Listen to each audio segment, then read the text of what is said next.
बिस्मिल्लाहिर्रहमानिर्रहीम। नाज़रीन अस्सलाम वालेकुम। मैं हूँ आपका मेज़बान साबिर शाकिर। वफाक़ी दारुल हुकूमत इस्लामाबाद से ताज़ा तरीन ख़बरें हैं, बहुत अहम ख़बरें हैं, ज़रा गौर से सुनिएगा। और उसकी वजह यह है कि अब ज़रा हालात बदलने वाले हैं। और हालात किस लिए बदलने वाले हैं? वज़ीर-ए-आज़म इमरान ख़ान एक बात बहुत कहते रहे और हम भी कहते रहे, हम भी उन्हीं में शामिल थे और बहुत सारे लोग शामिल थे। जब नवाज़ शरीफ साहब को बाहर भेजा जा रहा था, नवाज़ शरीफ साहब जेल में थे और सज़ा काट रहे थे और मरीम सफ़दर साहबा भी सज़ा काट रही थी, तो दरमियान में कुछ लोग आ गए। उन्होंने कहा कि ज़रा बीच बचाव करवाते हैं। तो हमारी जो इस्टेब्लिशमेंट है, इस्टेब्लिशमेंट के आला हुक्काम, वो फिर दोबारा उनकी चिकनी चुपड़ी बातों में आ गए। चिकनी चुपड़ी बातों में आने के बाद उन्होंने भी उनको रिलीफ़ देने का सोच लिया कि शायद कि बुज़ुर्ग हैं और 3 दफ़ा वज़ीर-ए-आज़म रह चुके हैं, तो चलें एक बार और इनसे, वो क्या कहना चाहिए, मोमन कहते हैं एक सुराख से 2 बार नहीं डसा जाता, लेकिन एक दफ़ा नहीं बल्कि कई दफ़ा डसे जा चुके हैं। उन्होंने कहा चलें एक दफ़ा और इन पे एतमाद करके देखते हैं। वो हो गया। नवाज़ शरीफ साहब बाहर चले गए और ये ख़बर इत्तफ़ाक़ से मैंने दी थी और उसमें जेल में कुछ आला हुक्काम ने नवाज़ शरीफ के साथ मुलाकात की, जबकि ये सारा एक स्ट्रेटजी प्लानिंग थी कि किस तरीके से इस्टेब्लिशमेंट को बेवकूफ़ बनाना है और इस्टेब्लिशमेंट के हुक्काम को बेवकूफ़ बनाना है और यहाँ से लंदन जाना है। ये सब कुछ हो गया, लेकिन उसके बाद फिर उसके बाद मरीम सफ़दर साहबा की भी ज़मानत हो गई। उन्होंने भी ज़मानत करवा ली और उन्होंने ज़मानत करवाई कि मैंने वालिद साहब की इयादत करनी है, उनकी तीमारदारी करनी है और उनकी खिदमत करनी है। वालिद साहब चले गए लंदन और वो वहाँ पे बिल्कुल ठीक हो गए और सारी की सारी मेडिकल रिपोर्ट्स जो यहाँ पेश की जा रही थी अदालत में, पता चला कि वो सारी फ़ेक थी और वो उनकी जो जिस्मानी हालत है वो उससे मैच नहीं करती थी। मरीम सफ़दर साहबा की ज़मानत भी इसी बुनियाद पे हुई थी कि उन्होंने वालिद को लुक आफ्टर करना है। तो लिहाजा हुआ ये, वो सारी चीज़ें आपके सामने हैं। उसके बाद अब पूरी कोशिश की गई, लंदन में बैठ के नवाज़ शरीफ साहब ने बहुत कोशिश की कि किसी भी तरीके से मौजूदा हुकूमत को गिराया जाए। उसमें एक दफ़ा उनको थोड़ी बहुत कामयाबी भी हुई और कामयाबी होने के बाद ये सारा माहौल बना, एक लॉन्ग मार्च भी हो गया, सो कॉल्ड धरना भी हो गया। लेकिन उसके बाद ये था, एक सुपर पावर, इसमें कोई शक नहीं है, एक थे बिरदर मुल्क और बिरदर मुल्कों के ज़रिए कोशिश भी की गई कि नवाज़ शरीफ साहब को और मरीम सफ़दर साहबा को रिलीफ़ मिल जाए, बिल्कुल मुकम्मल तौर पे इनोसेंट करार दे दिया जाए और कोई पैसे वैसे लेने हैं अनऑफिशियली वो कौमी ख़जाने में आ जाएंगे। आपको मालूम है कि 3-3 अरब डॉलर दिया भी गया और एक क्राउन प्रिंस भी आए, उन्होंने तो बराह रास्त बात भी की, लेकिन ये काम नहीं हो सका। उसके बाद उन्होंने तख्ता उलटने की कोशिश की। जब वो भी सिलसिला नहीं चल सका, फिर उन्होंने फ़ौजी क़यादत को, army chief general Qamar Javed Bajwa, general फैज़, इन सब को शुरू कर दिया लताड़ना। और आपको गुजरांवाला की तकरीर याद होगी। ये सब कोशिशों से जब, लेकिन हुआ ये कि पाकिस्तान ज़ाहिर है एक क्या कहना, जौहरी ताकत है, जौहरी क़ुव्वत है और पाकिस्तान की ज़्यादा ज़रूरत है इस वक्त। बिरदर मुल्कों की भी ज़रूरत है और बिरदर मुल्कों से ज़्यादा पाकिस्तान की ज़रूरत है हमारी सुपर पावर्स को। अफ़गानिस्तान की सिचुएशन आपके सामने है। इत्तफ़ाक़ की बात है कि सिचुएशन ऐसी है कि पाकिस्तान को डिस्टेबल इस वक्त किया नहीं जा सकता और जितनी भी एफ़र्ट्स कर रहे थे गैर मुल्की सफारतकारों से मिल के, वो एफ़र्ट्स कामयाब नहीं हुई। इस दौरान ये इलेक्शन भी आ गए, वो भी हो गए। नवाज़ शरीफ साहब ने इलेक्शन रात भी एक हरकत फरमाई और उन्होंने एक काम किया। तो उसके बाद तमाम सर जोड़कर बैठ गए और ये मैं आपको बता रहा हूँ कि अब मिलिट्री लीडरशिप की भी और हमारी इस्टेब्लिशमेंट, हमारी पॉलिटिकल लीडरशिप, ये सब के सब इस बात पे मुत्तफ़िक हैं कि ये उनकी बहुत बड़ी गलती थी और हम उनके झांसे में आए। उनके झांसे में हमें नहीं आना चाहिए था और कानून की हुक्मरानी का जो वापस असूल है उसी तरफ जाया जाए। और जो पनामा के वक्त फ़ैसला किया था रियासत और रियासती इदारों ने कि जिसने भी जितना लूटा है उसका हिसाब लिया जाए। अब मामला ये है कि अब ज़रा थोड़ा सा आंखें खुल गई हैं, इधर से भी हालात मुतमईन यानी कि स्टेबिलिटी की तरफ आ गए हैं। सेनेट का इलेक्शन कंप्लीट हो गया है और जो एक कोशिश की जा रही थी सिविल मिलिट्री रिलेशनशिप ख़राब करके और हालात को ख़राब करने की, वो अब कोशिशें आप समझें कि बराबर साबित नहीं हुई और नैब को भी ये बता दिया गया है कि आप भी ज़रा होश में आएँ।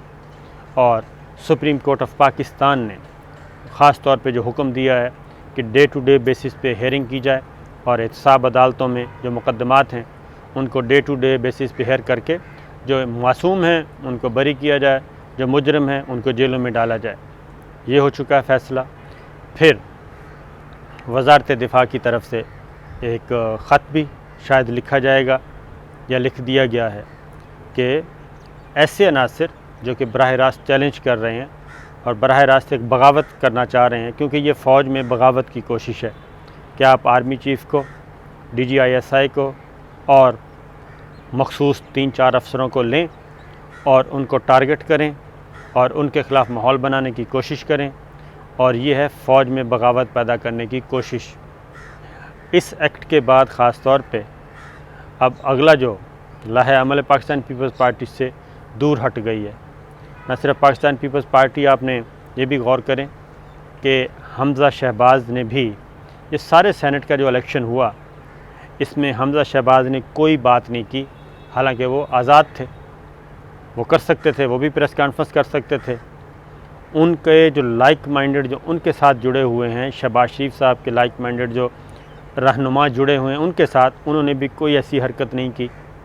शाहिद खाकान अब्बासी, एहसन इकबाल, मरियम औरंगज़ेब, मुसद्दक मलिक, ये सब कौन है? ये बराह रास्त मरियम सफदर से हिदायत लेते हैं। और परवेज़ रशीद साहब, हमज़ा शहबाज इस सारे प्रोसेस में खामोश रहे कि सेनेट का इलेक्शन हो रहा है, हालांकि वो कह सकते थे, वो भी हिस्सा ले सकते थे, वो भी प्रेस कॉन्फ्रेंस कर सकते थे, वो भी बता सकते थे कि, और जिन लोगों को, जिन सेनेटर्स को धमकियां मिल रही थीं बकौल मरियम सफदर साहिबा के, क्या वजह है कि उन्होंने सिर्फ मरियम सफदर साहिबा को बताया, हमज़ा शहबाज को नहीं बताया? लिहाजा उनकी दरख्वास्त ज़मानत, जो उन्होंने ज़मानत पे रहा थे, वो ज़मानत के ख़ारिज होने की एक पटिशन फ़ाइल कर दी गई है, अपील फ़ाइल कर दी गई है और उसकी समाअत है मंडे 15 तारीख को। नंबर 1। नंबर 2 क्या हुआ है? नंबर 2 ये हुआ है कि जो सुप्रीम कोर्ट का ऑर्डर था पनामा केस में और उसके बाद एहतसाब अदालत में जो मुकदमे हुए, उनके कुछ पोर्शंस पे अभी तक इम्प्लीमेंट नहीं हुआ। अब ज़रा रियासत जो है वो अपने मसल्स दिखाएगी, रियासत अपने मसल्स दिखाएगी, पूरी कुव्वत के साथ आएगी और ये जो डील और ढील चल रही थी वो चैप्टर हो गया है अब क्लोज़।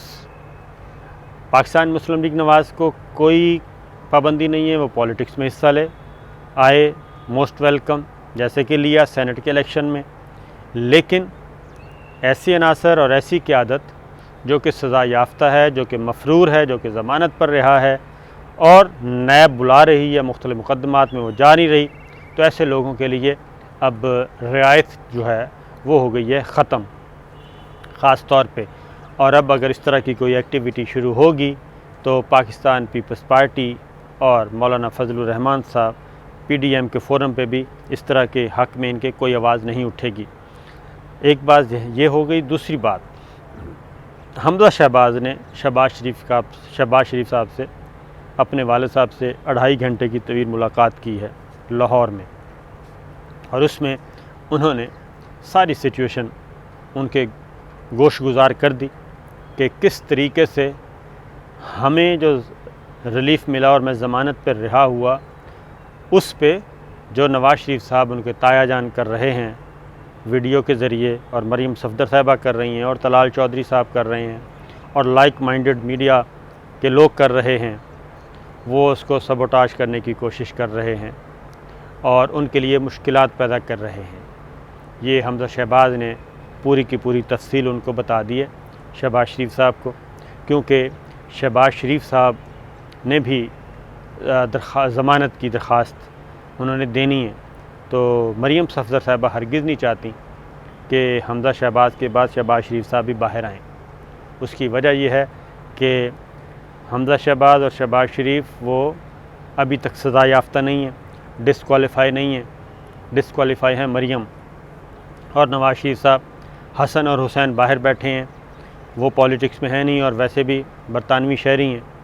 तो ये सारी चीज़ें जो हैं उनके हक़ में नहीं जा रही। और अब आइंदा पाकिस्तान पीपल्स पार्टी भी ये चाहती है कि मरियम सफदर साहिबा को साइड पे रखा जाए और बात की जाए उन लोगों के साथ, हमज़ा शहबाज के साथ, शहबाज शरीफ साहब के साथ, जो आइन के अंदर रहते हुए काम कर रहे हैं। क्योंकि जो मरियम सफदर साहिबा हैं और नवाज़ शरीफ साहब, उनका एजेंडा सिर्फ़ एक ही है कि किसी भी तरीके से फ़ौज के साथ बराह रास्त तसादम हो और ये मामला ख़राब हो।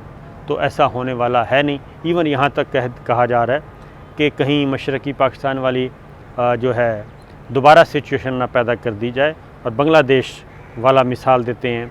और अब तो पहले ख्वाजा साद रफ़ीक ने दी थी लोहे के चने, और उसके बाद अब जावेद लतीफ़ ने ये ख़ास तौर पे बात की है। तो रियासत और रियासती इदारे जाग चुके हैं, होश में आ चुके हैं और शायद अब उनका इरादा नहीं है कि वो दोबारा जो है इन्हीं से दोबारा डसवाएँ अपने आप को। तो आने वाले दिन जो हैं इस एतबार से भी काफ़ी इम्पॉर्टेंट होंगे। नैब मुतहर्रिक और एहतसाब अदालतें, और ये जो ड्रामा किया जाता है एहतसाब अदालतों के आते वक्त अपने जो लाया जाता है सैकड़ों, दर्जनों, बीसियों कारकुनान को अदालत पे प्रेशर डालने के लिए, अब वो भी आइंदा एहतसाब अदालतों में जब पेशियाँ होंगी वो सीन भी आपको नज़र नहीं आएंगे। और सिर्फ एहतसाब अदालत इनकी एप्लीकेशन ही नहीं, बल्कि तमाम जितने भी पेंडिंग मामलात हैं एहतसाब अदालतों में, उनको स्पीडीली आगे बढ़ाया जाएगा। प्लस जो भी ज़मानतों पर रिहा हैं और वो उसको मिसयूज़ कर रहे हैं, उनके लिए भी जाया जाएगा। अभी कुछ और चीज़ें हैं बताने वाली, वो इंशाअल्लाह अगली वीडियो में आपके साथ शेयर करूँगा, क्योंकि रोड मैप काफ़ी तैयार है और काफ़ी शिकंजे में आने वाले लोग हैं। आने वाले दिनों में ये ढील आपको नज़र नहीं आएगी। इजाज़त दीजिए, अल्लाह हाफ़िज़।